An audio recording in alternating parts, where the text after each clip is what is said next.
Fala galera, tudo bom? Eu sou o professor Araújo, esse aqui é o Física Faz Sentido e nesse vídeo a gente vai resolver juntos as questões de física do vestibular 2023 da Faculdade de Medicina Albert Einstein. É uma prova bem legal, com exercícios de nível médio, né? Não foi nem uma prova fácil, nem uma prova muito difícil. E se você está se preparando para os próximos vestibulares, vale a pena dar uma olhada aqui e conferir tudo, porque são exercícios que podem te ajudar a estudar para as próximas provas. Vamos lá? Bora começar? Deixa eu mudar a minha tela. Pronto. E o primeiro exercício de física foi a questão 36, que está aqui, ó, que diz o seguinte: parte da energia que ingerimos quando nos alimentamos é utilizada apenas para manter o nosso organismo funcionando. A tabela mostra valores aproximados do consumo de energia, que é a potência média diária, por algumas estruturas do corpo de um ser humano adulto. E você tem aqui na tabela as estruturas, né? Cérebro, rins, fígado, coração, músculos, cada um com a sua potência média. E aí ele fala pra gente o seguinte: na embalagem de um pacote de arroz, há a seguinte informação: valor energético de uma porção de 50 gramas, 700 quilojoules. Sabendo que uma hora vale 3.600 segundos, a quantidade de arroz que uma pessoa adulta precisa ingerir apenas para repor a energia gasta pelas estruturas indicadas na tabela em um intervalo de tempo de 10 horas é de aproximadamente quanto? Então reparem que as respostas estão todas em gramas. Bom, vamos pensar aqui o seguinte: a energia necessária, né, para se manter um sistema funcionando, ou a energia consumida por um sistema, eu vou chamar aqui de ΔE. Deixa eu ver isso aqui. ΔE é igual a potência multiplicada pelo tempo. Então tá aí, ó, potência multiplicada pelo tempo. No caso das estruturas que o exercício deu pra gente, cérebro, rins, fígado, coração e músculos, se a gente somar todas as potências aqui, vai dar quanto? Ó, 20 do cérebro, mais 10 dos rins, 30, mais 25 do fígado, 55, mais 7, 62, mais 18 dos músculos, 80. Então a gente tem aqui uma potência de 80 watts. A caneta está dando uma falhadinha aqui, mas temos ali 80 watts. E aí a energia gasta então por essas estruturas num tempo de 10 horas vai ser ΔE igual a 80 watts multiplicado por 10 horas. Só que o tempo tem que estar em segundos, então a gente multiplica isso por 3.600 segundos. Aí você vai encontrar uma energia igual a... Vamos fazer o seguinte, ó, para ficar mais bonitinho, vai ficar 80, vamos caneta, facilita a nossa vida, multiplicado por 36 vezes 10 elevado a 3. Então 80, deixa eu tentar arrumar isso aqui, porque a caneta de vez em quando dá umas falhadinhas. Então 80 multiplicado por 36 vezes 10 elevado a 3.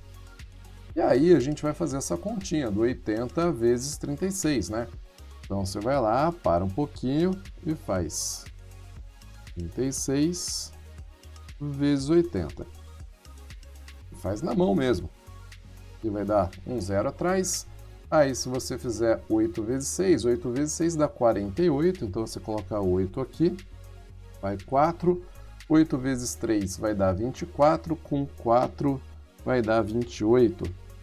Então 2.880, essa energia, ΔE, é igual a 2.880 vezes 10 elevado a 3 joules, ou 2.880 quilojoules. Já fiz a conta, vou apagar isso aqui para não ficar poluindo. E aí, também vou apagar esse rabisco aqui embaixo. Pronto. E aí, o que a gente faz agora? Se essa energia é necessária e cada porção de 50 gramas de arroz pode fornecer 700 kJ de energia, a gente faz uma regrinha de 3. É a seguinte, ó. Qual é a massa de arroz capaz de fornecer 2.880 kJ de energia, sendo que 50 gramas de arroz conseguem fornecer 700 kJ de energia.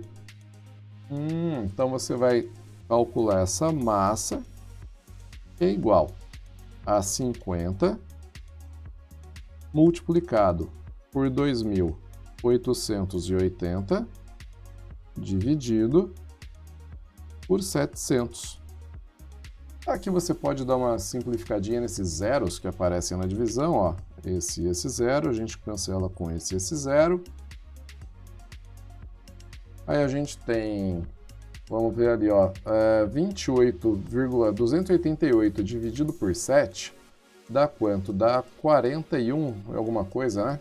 Então vai ficar 5 multiplicado por 41, aproximadamente, né? Eu fiz o 288 dividido por 7, e 5 vezes 41 dá aproximadamente 205 gramas. Aí você olha nas respostas, como ele pediu mesmo, ó, a massa aproximada, a resposta só pode ser a alternativa C, 200 gramas. Então tá aqui, ó, alternativa C, de certo, e finalizamos o primeiro exercício. Então, questão 36, resolvida. Agora vamos para 37, que é um exercício sobre dilatação térmica. Ele fala assim, ó, no início de um dia, uma piscina de fundo plano e horizontal continha água a 15 graus Celsius, até o nível de 1 centímetro abaixo da borda. Nesse dia, quando a água foi aquecida a 35 graus, a piscina ficou completamente cheia, como mostra a figura. Sabendo que a dilatação volumétrica sofrida por um líquido é diretamente proporcional ao volume inicial desse líquido e à variação de temperatura sofrida por ele, e considerando que o coeficiente de dilatação volumétrica da água nessa faixa de temperatura é 2 vezes 10 a menos 4 graus Celsius a menos 1, vou ressaltar aqui o dado que ele forneceu, a profundidade H dessa piscina é de aproximadamente quanto? Bom, aqui você tem o seguinte, o volume inicial de água, V0, e o volume final. Essa porção da piscina que estava vazia e foi preenchida, aqui ó, que eu estou pintando, representa a variação do volume. Variação do volume que a gente chama de ΔV. E pelas equações da dilatação volumétrica, a gente pode dizer que ΔV, a variação do volume, é igual ao volume inicial V0 multiplicado por γ multiplicado pela variação de temperatura. Galera, desculpa que está saindo meio feia aqui a letra, está dando uma falhada na caneta. Pronto, melhorou um pouquinho. ΔV igual a V0 vezes γ vezes Δθ. E aí, o que a gente tem que colocar aqui? Ó? A variação do volume, bom, você vai falar, não tem a variação do volume, não sei quanto é. Mas como é uma piscina de fundo plano horizontal, a gente pode dizer que esse volume que se encheu, que variou, é igual à área da base vezes a altura que subiu. Então a gente tem aqui, na variação do volume, a área da base, que eu vou chamar de A, multiplicado por 1 centímetro, que foi o aumento de altura que aconteceu. É igual ao volume inicial. O volume inicial era igual à área da base multiplicado pela altura que você tinha, que é igual a H, a profundidade da piscina, menos 1. Aqui, ó. Então, vamos colocar aqui H menos 1, porque estava 1 centímetro abaixo da borda, multiplicado pelo γ.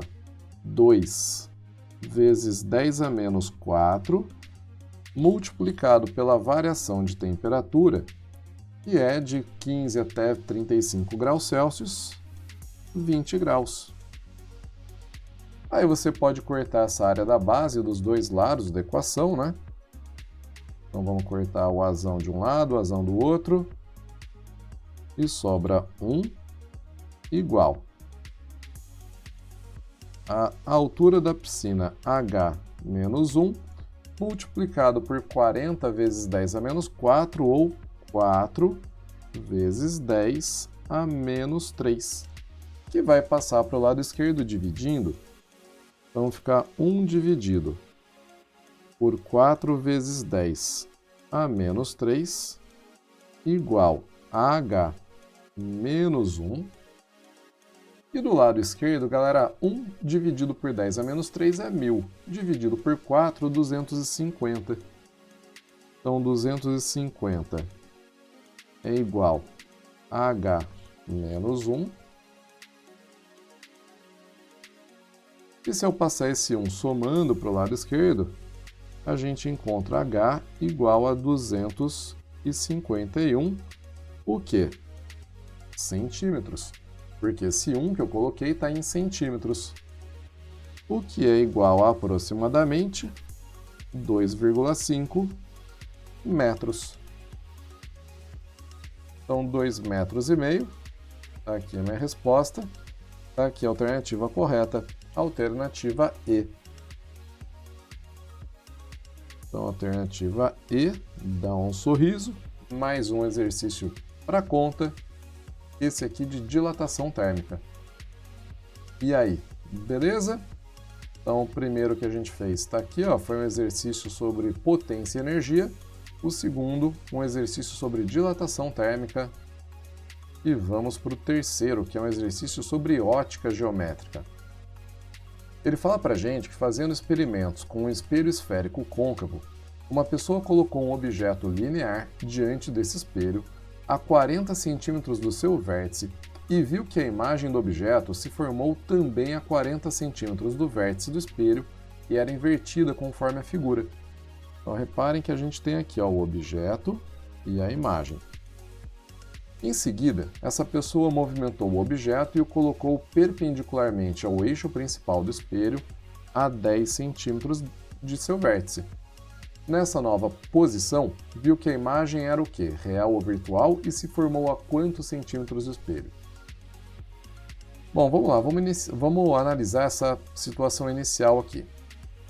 Em qual situação que a gente tem a imagem embaixo do objeto, como aconteceu aqui?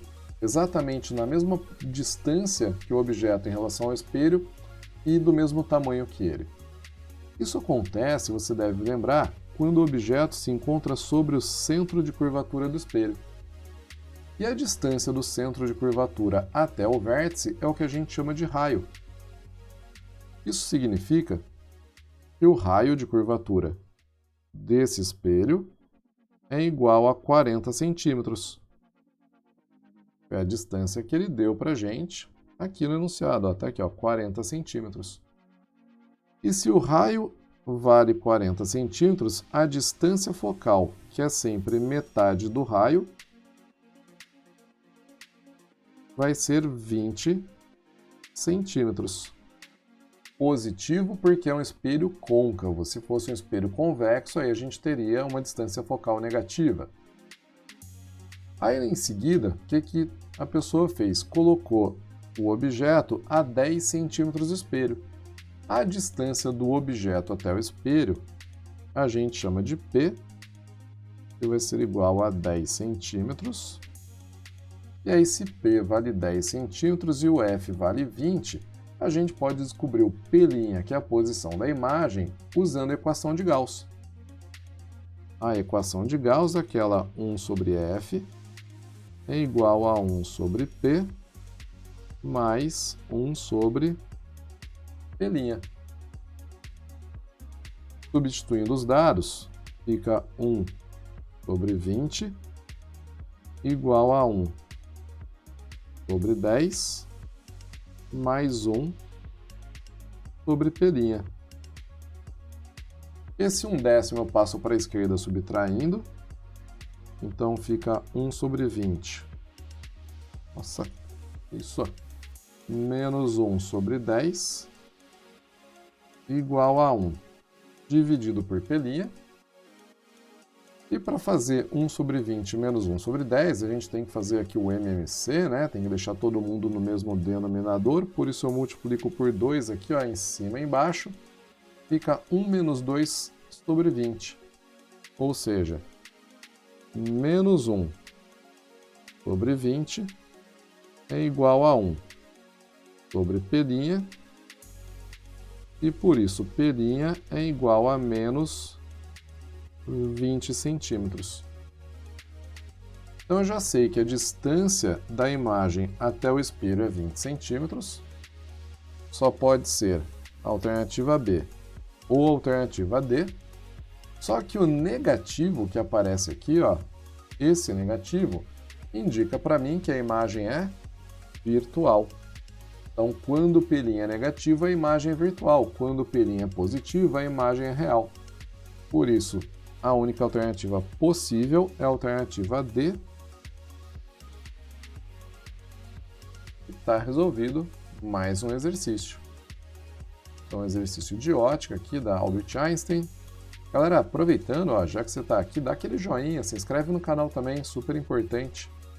Agora, nessa época de vestibulares, vai aparecer muito vídeo novo aqui de resolução. E vamos para o 39, exercício de ondulatória, ondas estacionárias. Esse aqui fala pra gente que a velocidade de propagação de uma onda em uma corda pode ser calculada pela expressão v igual a raiz de t sobre μ, chamada equação de Taylor, em que t é a intensidade da força com que a corda é tracionada e μ é a sua densidade linear de massa. Para quem não lembra, eu vou colocar aqui, ó, densidade linear de massa, μ, é igual à massa da corda dividida pelo comprimento.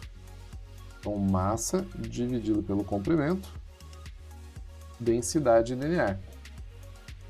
Considere que uma corda tem uma massa de 120 gramas, 3 metros de comprimento e que se pretenda estabelecer ondas estacionárias nessa corda como representado na figura. Então esse aqui, galera, para quem lembra, é o terceiro harmônico de uma onda que se forma na corda. Terceiro harmônico porque você tem 3 lóbulos. Para que a frequência de oscilação das ondas nessa corda seja de 30 Hz, deve-se submetê-la a uma força de tração de intensidade de quantos newtons? Bom, vamos lá, vamos pensar juntos aqui. Numa onda estacionária, cada uma dessas figuras aqui, ó, que se forma, cada um desses gominhos ou lóbulos, tem um comprimento igual à metade do comprimento de onda das ondas geradoras que se propagam na corda. Uma caneta ajuda a gente, deixa eu colocar aqui, ó, lambda sobre 2. Então, cada um desses gominhos, cada um dos lóbulos, tem um comprimento igual a lambda sobre 2. Quer dizer que, nesse caso aí, como a gente tem 3 lóbulos, 3 vezes lambda sobre 2, nossa, tá feia a coisa aqui, vamos caneta, 3 vezes lambda sobre 2 é igual a 3 metros.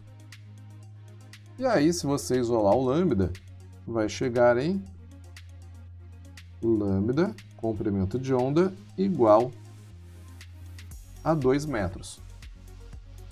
A densidade linear da corda, como eu disse para vocês, é a massa sobre o comprimento, vai ser quanto? Ó, massa 120 gramas, dividido pelo comprimento, 3 metros. Então, vou colocar aqui, ó, 120 gramas, 0,120, porque eu tenho que colocar no sistema internacional, quilogramas, dividido por 3 metros, o que é igual a 0,04 quilogramas por metro. Eu posso escrever também como 4 vezes 10 a menos 2. Agora, o que a gente vai fazer? Sabendo a frequência, que ele deu para a gente, ó, 30 Hz, sabendo o comprimento de onda e sabendo a equação para o cálculo da velocidade, a gente tem que lembrar da equação fundamental da ondulatória. V é igual a λf. Então, eu vou colocar aqui, ó, a velocidade V é igual a lambda vezes f, onde f é a frequência. Aí eu tenho raiz da tração sobre μ igual a lambda vezes f. E substituindo os dados, fica raiz da tração dividido por 4 vezes 10 a menos 2 igual a 2 metros multiplicado por 30 Hz, que é a frequência. Do lado direito, a gente tem 60. E do lado esquerdo, eu vou elevar ao quadrado. Vou levar os dois lados ao quadrado, na verdade, né? Então, elevando o lado esquerdo ao quadrado, fica a tração sobre 4 vezes 10 a menos 2 igual a 2 vezes 30, que é 60, ao quadrado, 3.600. Vamos, caneta, colabora com a gente. 3.600. Agora o 4 eu passo para a direita multiplicando, 3.600, esse 4 vezes 10 a menos 2. E a tração é igual a 4 vezes 10 a menos 2, multiplicado pelo 3.600, que eu vou escrever como 36 vezes 10 elevado a 2. Olha que maravilha, eu posso cortar 10 a menos 2 com 10 a 2, e 4 vezes 36 dá 144, é ou não é? Então a gente vai ter uma tração igual a 144 newtons, o que aparece na alternativa A. Então, mais um exercício resolvido, alternativa A. E aí a nossa alegria de ter acertado mais um na Faculdade de Medicina Albert Einstein. E aí, beleza? Tá entendendo tudo? Tem alguma dúvida? Se tiver dúvida, já sabe, deixa um comentário aqui embaixo, vou ter o maior prazer em responder para você. E o último aqui da prova da parte de testes, a questão 40, é um de eletricidade. Fala o seguinte, ó. Em uma aula de eletricidade, o professor pede a um dos estudantes que faça o contato entre os dois polos de uma pilha utilizando um clipe metálico de resistência elétrica desprezível, como mostrado na figura. Depois de alguns segundos, o estudante nota que a pilha ficou bastante quente, a ponto de não conseguir segurá-la com as mãos. Em seguida, o professor comenta que esse aquecimento é uma demonstração do efeito Joule, que nesse caso foi bastante intenso porque, pela pilha, circulou a maior corrente elétrica que pode atravessá-la, chamada corrente de curto-circuito. Uma vez que o clipe metálico fez o quê? A. Diminuiu a resistência interna da pilha a um valor desprezível. B. Igualou a diferença de potencial entre os extremos da pilha à sua força eletromotriz. C. Elevou a força eletromotriz da pilha. D. Inverteu as polaridades da pilha, transformando-a em um receptor elétrico. Estranho, né? E E. Tornou nula a diferença de potencial entre os extremos da pilha. Galera, é o seguinte, ó. O que vai acontecer? Primeiro vamos lembrar de como é um gerador real. Um gerador real é composto pela sua força eletromotriz e a resistência interna R. Então isso aqui são elementos que formam a pilha. É como se fossem duas coisas que estão dentro da pilha e que você não pode mexer, você não consegue alterar. Então, será que quando eu colocar aqui, vou pegar aqui um cinza para representar o clips. Será que quando eu colocar aqui um clips, dando um curto na pilha, eu consigo diminuir a resistência interna da pilha? Não, porque a resistência interna da pilha está dentro da pilha. Então eu não vou alterar nenhuma característica interna da pilha. Por isso a primeira alternativa não faz sentido. Da mesma forma, não faz sentido a alternativa D, que fala que você inverte as polaridades da pilha transformando ela num receptor elétrico. Não, de jeito nenhum. E também não faz sentido dizer que você elevou a força eletromotriz da pilha. A força eletromotriz da pilha continua sempre a mesma. Então você não alterou nenhuma característica da pilha. O que você fez foi dar um curto nela. E quando você dá um curto, liga dois pontos. Vou até chamar aqui, ó, ponto A,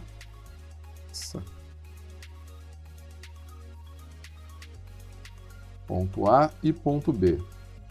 Por um condutor sem resistência, a DDP entre esses dois pontos, DDP entre A e B, vai ser igual à resistência do condutor que está ligado entre eles, no caso do clips, vezes a intensidade da corrente.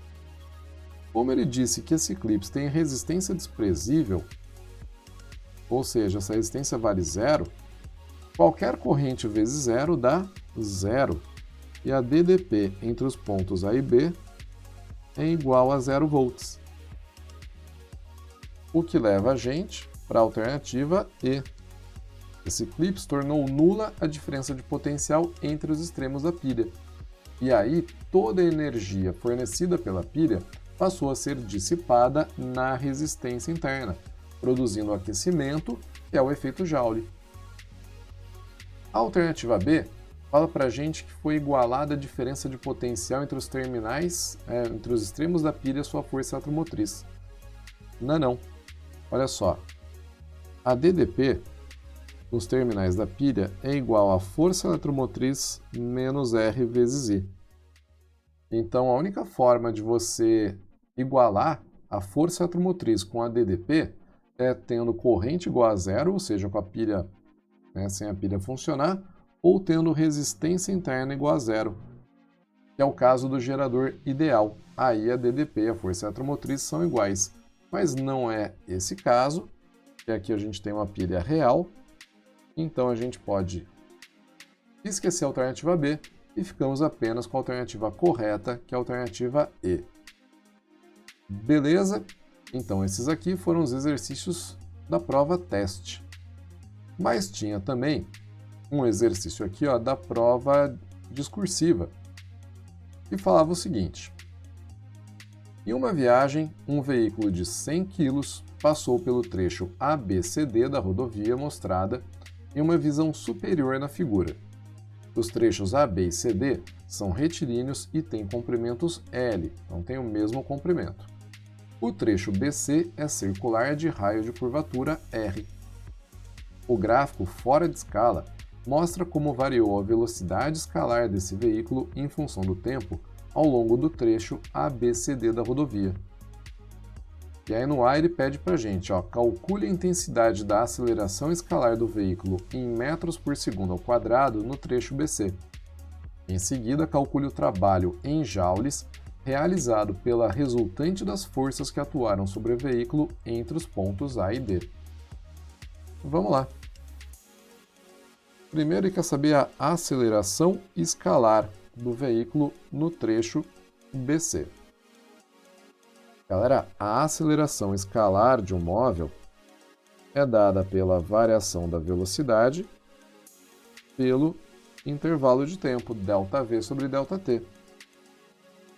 E nesse caso vai ser quanto? Ó, a velocidade final no trecho BC é 10, a inicial é 20.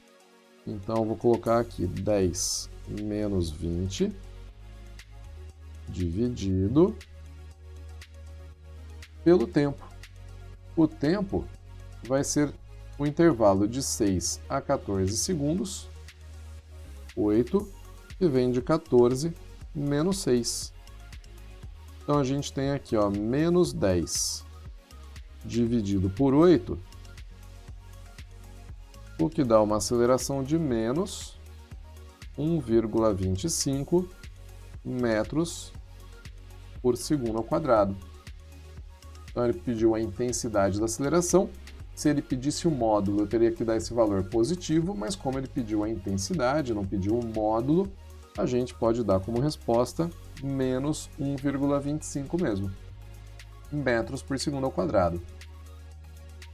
Na segunda parte do item A, reparem que ele quer saber o trabalho realizado pela resultante das forças. que a gente também chama de trabalho da força resultante. E o trabalho da força resultante a gente pode calcular pelo nosso famoso TEC. Quem é o TEC? TEC é o Teorema da Energia Cinética, que diz que o trabalho da força resultante sobre um corpo é igual à variação da energia cinética. Quer dizer, a energia cinética final menos a inicial. Como a energia cinética é massa vezes velocidade ao quadrado sobre 2, fica massa vezes velocidade final ao quadrado sobre 2, menos massa vezes velocidade inicial ao quadrado sobre 2. E aí, usando os dados do exercício, o trabalho da força resultante é igual à massa do carro. Ele deu, está aqui em cima, essa massa é de 1.000 kg.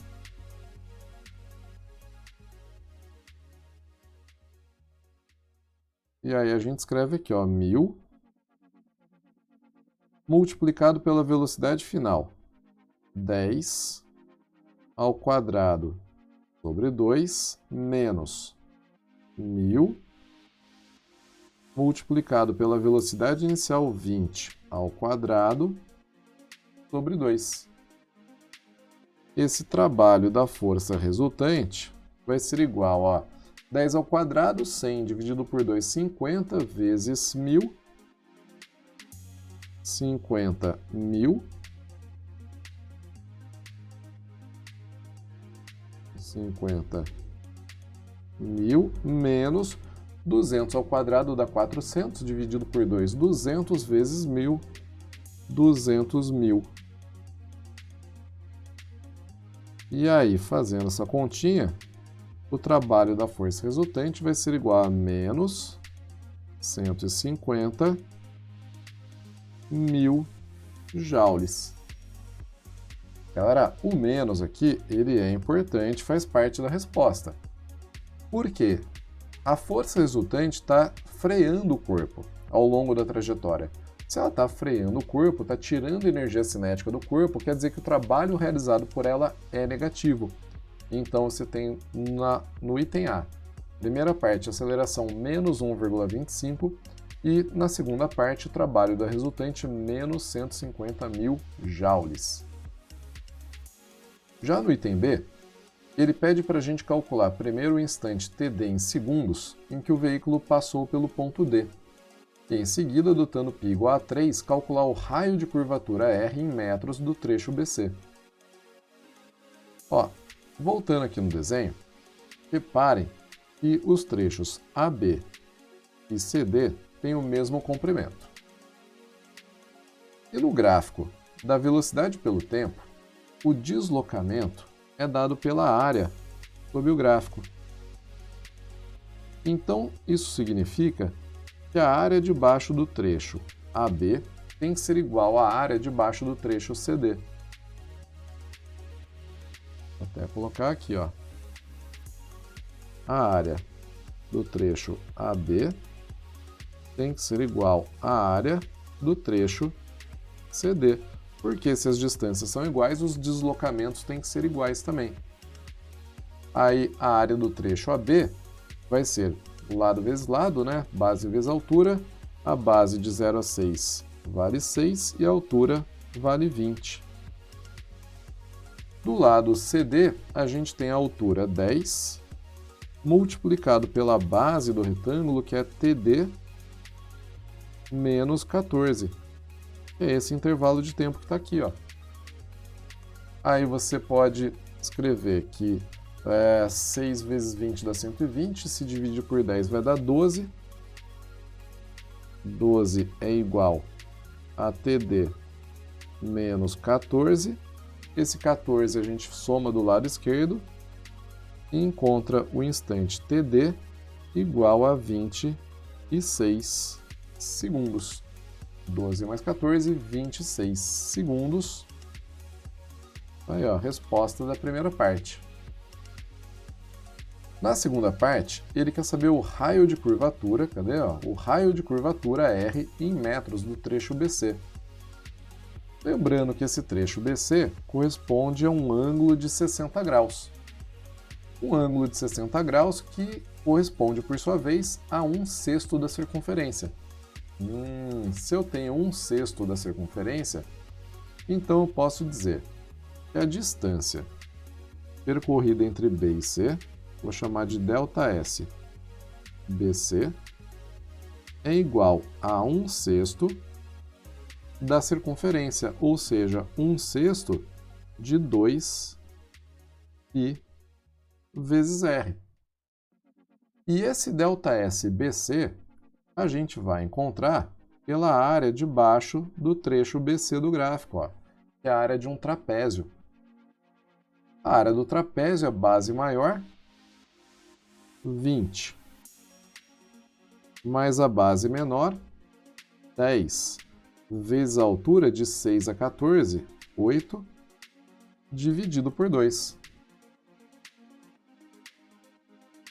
E tudo isso é igual a 2 vezes o π, que é 3, vezes o raio que eu quero saber.